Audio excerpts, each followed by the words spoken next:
एक दिन राम जी एक गाजर का पौधा लगाते हैं तो उधर जादूगर भी एक कद्दू का पौधा लगा रहा है। कुछ समय बाद राम जी की गाजर तैयार हो जाती है और जादूगर का कद्दू भी बड़ा हो जा रहा है। जब राम जी गाजर काटे हैं तो उसमें से चमचमाती हुई हनुमान जी की मूर्ति निकलती है और जब जादूगर कद्दू को काटा है तो उसमें से ढेर सारे बदबूदार चमगादड़ निकलते हैं। फिर राम जी हनुमान जी की मूर्ति भक्तों को भेंट करने के लिए जाने लगते हैं, लेकिन फिर भी किसी ने राम जी के लिए लाइक और सब्सक्राइब।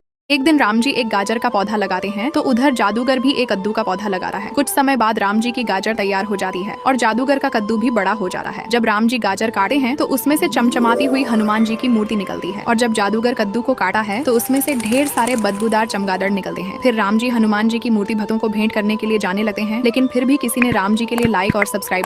एक दिन राम जी एक गाजर का पौधा लगाते हैं तो उधर जादूगर भी एक कद्दू का पौधा लगा रहा है। कुछ समय बाद राम जी की गाजर तैयार हो जाती है और जादूगर का कद्दू भी बड़ा हो जा रहा है। जब राम जी गाजर काटे हैं तो उसमें से चमचमाती हुई हनुमान जी की मूर्ति निकलती है और जब जादूगर कद्दू को काटा है तो उसमें से ढेर सारे बदबूदार